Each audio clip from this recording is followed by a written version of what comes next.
আমরা চাই আগামী বাজেটে চাউলের দাম সহ দ্রব্যমূল্যের দাম যেন একটু সীমিত থাকে। আমরা টাকা পয়সা কইতে পারি না, আমরা চাউল ডাউল সেরকম ভাবে আমরা কিনতে পারি না। আগামী বাজেটে চাউলের দামটা যে কম পাই আমরা এটা চাই। চাউল টাউল এগুলো তো এরকম দাম থাকতো আমরা মনে হয় স্বাভাবিকভাবে চলতে পারতাম, বুঝতে পারতাম। চাউল তেল দামটা একটু কমলে আমাদের জন্য একটু ভালো হতো। মানে আদা পেঁয়াজ রসুন সবাই সীমিত থাকলে সবাই কিনে টিনে খুশি হবে। আলু টালুর দাম কম আছে, পেঁয়াজ রসুনের দাম একটু কমে আছে, এর ভালোই আছে। চাউল তেলের দামটা ডাউল দামটা কমলে তো খুব ভালো হয়। বর্তমান ডিমের বাজার একটু বেশি, একটু দাম কমানো লাগবে। তারপরে গ্যাস সিলিন্ডার কিনতে গেলে তো 1,000 টাকা বাড়িতে, একটু কমানো লাগবে। চাউল তেল এটার দাম আসলে বৃদ্ধি বাজারে বেশি হচ্ছে, কামাই হিসেবে সেটা পারা যাচ্ছে না। 1 কেজি তেল 200 টাকা দাম। মানে সর্বস্তরের জনগণ এই ইন্টারনেটের ব্যবহার করে দেখা যাচ্ছে যে শান্তিভাবে দেখা যাচ্ছে যে ইন্টারনেটটা ব্যবহার করতে পারবে।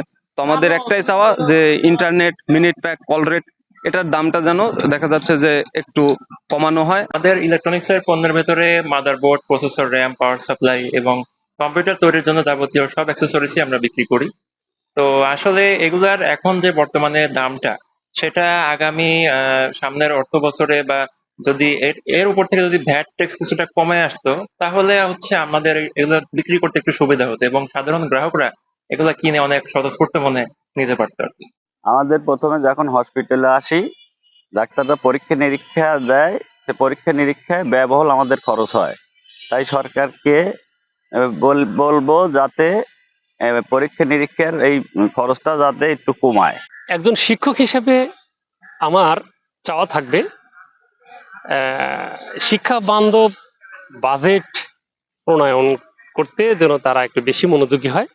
কারণ শিক্ষাই জাতির মেরুদণ্ড।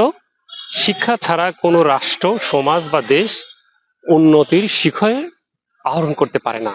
এজন্য বাজেটটি যেন অবশ্যই শিক্ষা বান্ধব হয়, এটি আমার প্রত্যাশা।